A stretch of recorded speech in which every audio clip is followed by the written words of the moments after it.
Let's go to the northern part of the country where there seems to be a continuous attack in places and people no longer have assurance of their safety.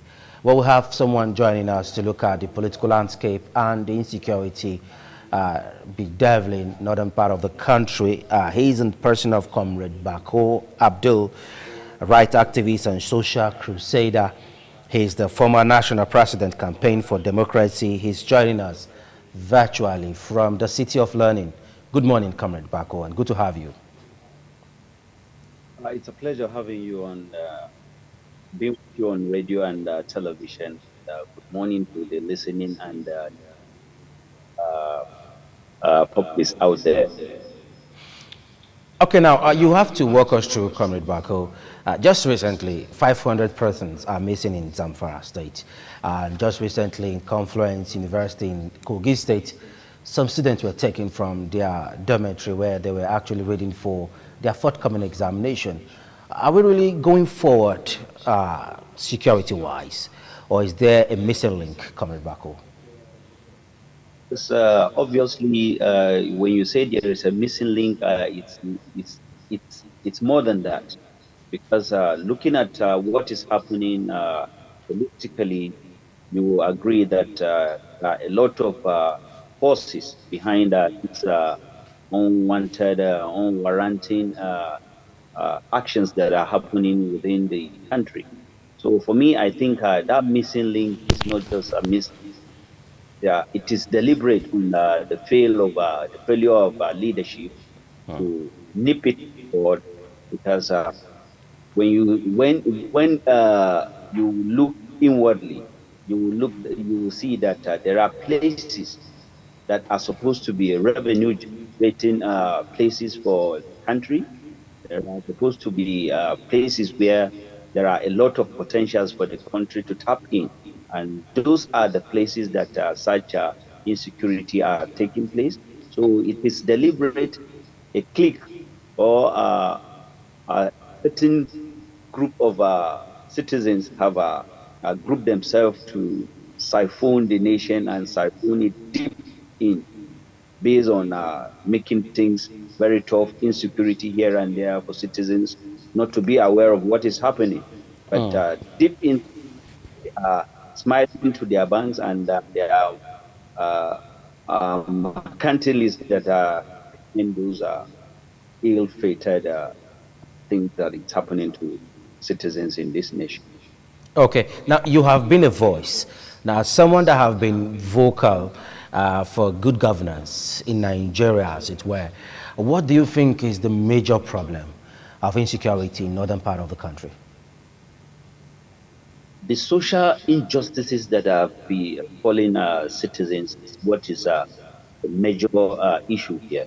Because when you look inward, the son of the poor, the less privileged on the streets are being muzzled. Now, just recently, Kogi State Governor has been in the spotlight. The former governor, the former governor of the state, Yahaya Bello, has had serious battle with the EFCC. How does this affect the political landscape of Kogi State, as it were? Yeah, a lot. If this saga Hayabelo, because when you go memory lane and around 2015 when Yahaya Bello came on board, a lot of things, a lot of anticipation, a lot of optimism were for the young man Yahaya Bello. But as time goes on, things started to unfold, and they unfold negatively uh, in the person of Yahaya Bello. When you look inwardly, you will realize that a 20 billion was found in a prominent Nigerian bank regarding Yahaya Bello. And aside that, the insecurity that happened around Yahaya Bello's time, there are a lot of issues that happen. So I think for the lands within the state, uh, how Ododo came on board through uh, yeah, I think it was happening in and of recent role he played to rescue Yahya Bello from being arrested. I think a lot of things are happening, but in the negative. So for uh, we need to address certain issues because if you, as a governor who has immunity, and before you left government, you decide to go live for a suit restraining the financial and economic and financial crimes commission not to come after you, then definitely something is wrong with that. Landscape is not Uhuru, and I think the issues around immunity should be seen inwardly to address certain things for Nigerians to have first evidence of democracy.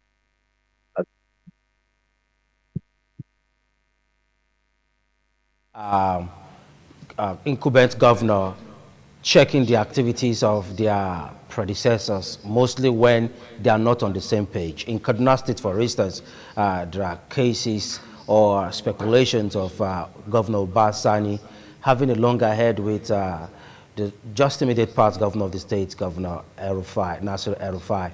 Now, do you think a state like Kaduna that is being under spotlight as far as insecurity is concerned, and just of recent, the state had to start merging schools just to manage and combat insecurity in the state. As someone that have been vocal and speaking in this light, do you think this is going to affect the political landscape of Kaduna?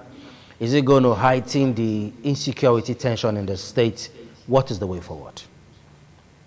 Yes, you see, government generally in Kaduna has been dropped behind, and what we are witnessing is because before Marlon left governance, we engaged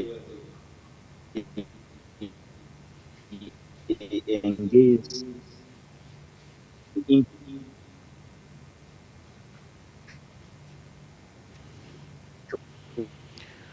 the governor the current governor today on issue based. We even told we brought to speak investors, and profile in the state is not a welcoming one. But he categorically mentioned and said, no, no profile. And aside that, in his proposals to become the governor of the state, he talked about an agenda that is sustained in nature, that whatever Malan Nasru El-Rufai has done, is going to sustain it.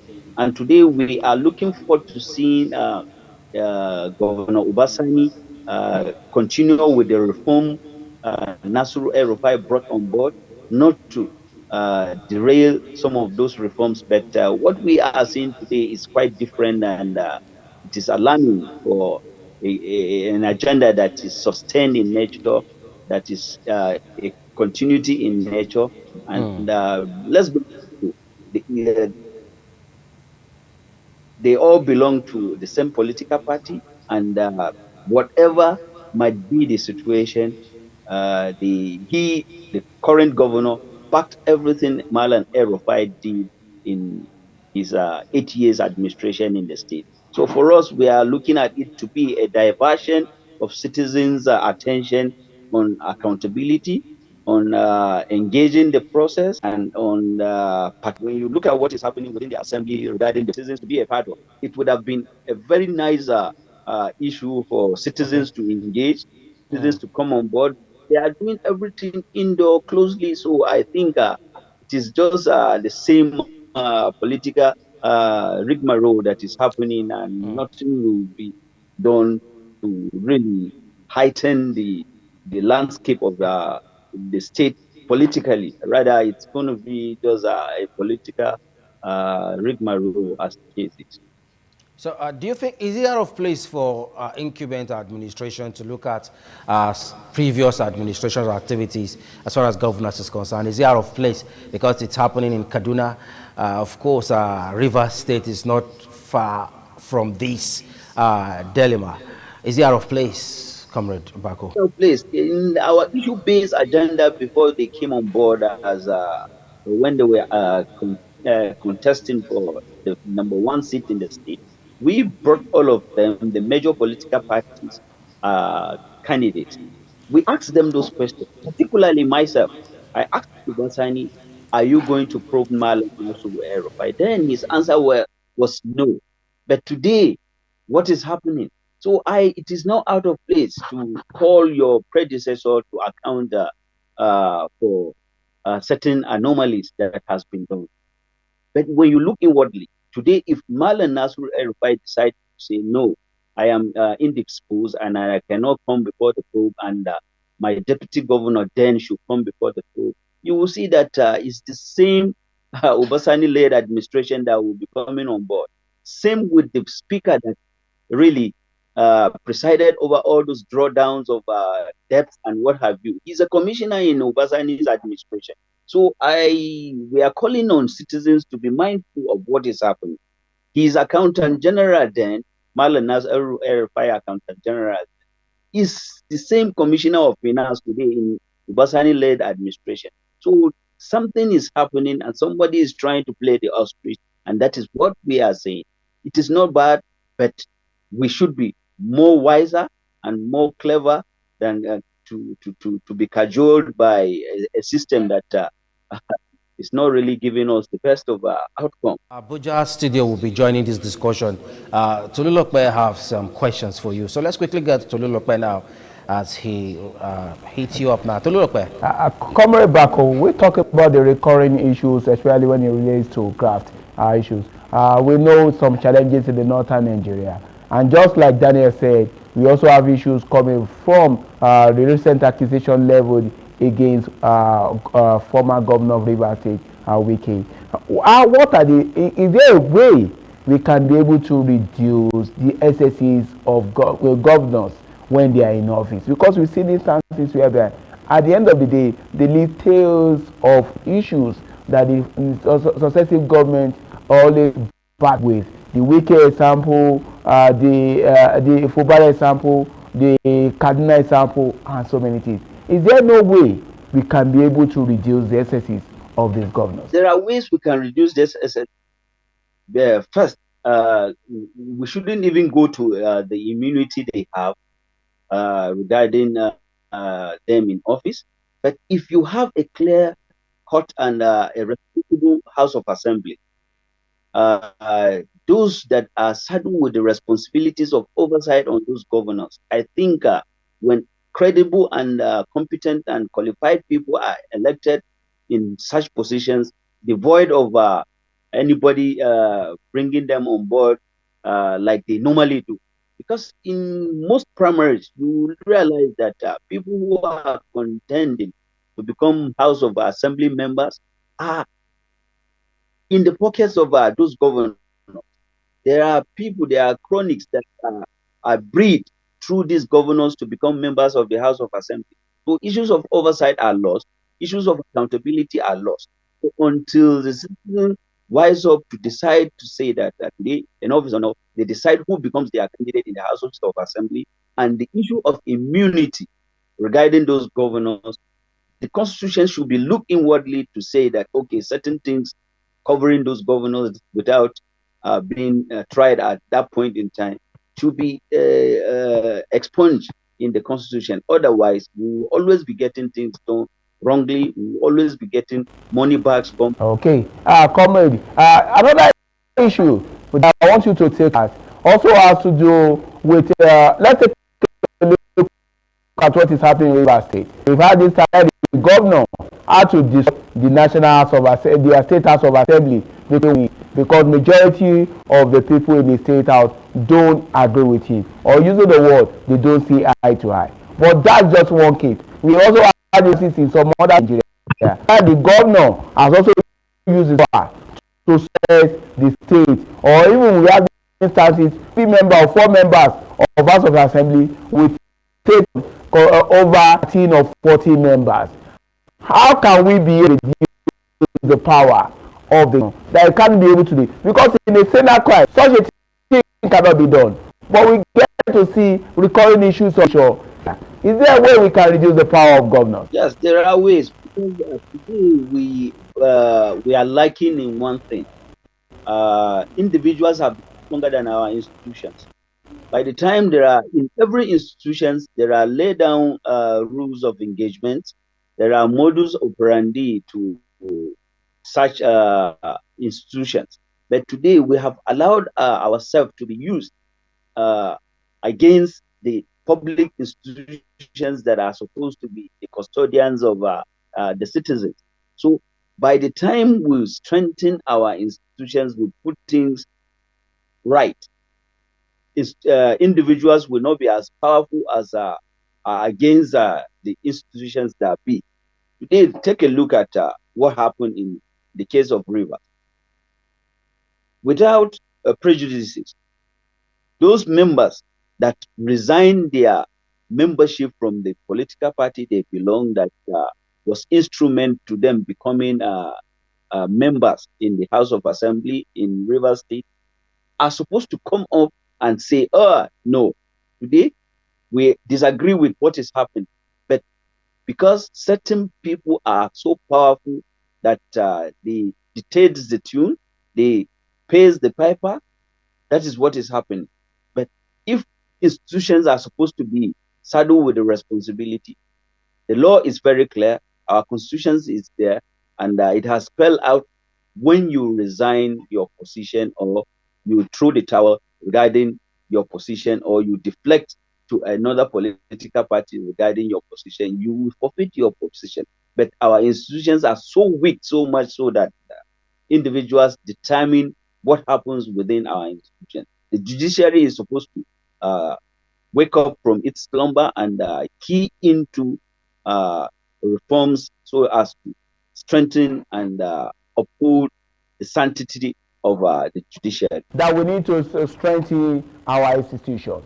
But the way our institutions are structured right now, is there a way we can make our institution be able to stand on its own and be able to challenge some issues we think are not right for the masses? Is there a way we can do that? Because the way things are right now, it seems whichever person happens to be in power determines who heads an institution, who uses machinery of institution to carry out its act. Is there a way we can make our institution to be independent and not be suppressed by the power of who might be in charge at every point in time? Yes, it's a very dicey thing. Dicey in the sense that okay, over time that has been the anomaly, the normalcy in what is happening.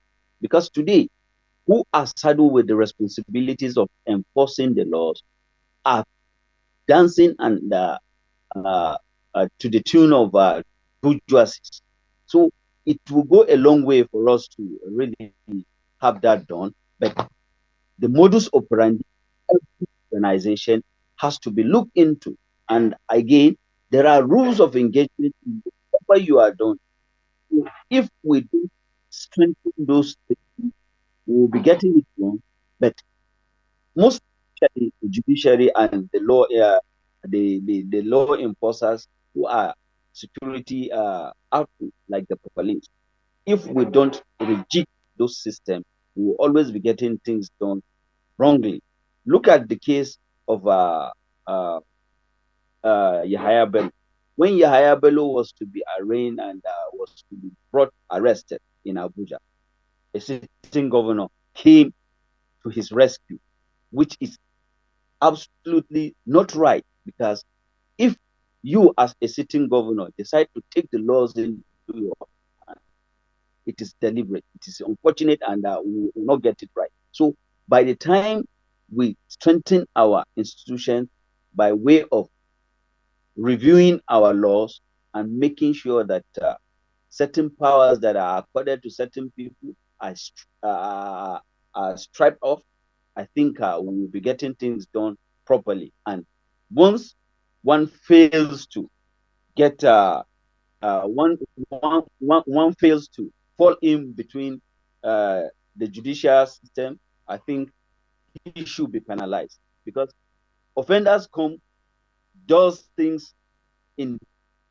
the way they feel doing it, and nobody is there to getting things done wrongly, and Okay, that's Comrade Bako. Comrade what Bako, we facing need this to go now, country. but quickly, let's make it snappy now. As the former national president for Campaign for Democracy in the country, what's the role of civil rights activists and people like you in mitigating issues like this? Just let's have it in 15 seconds as we begin to go now.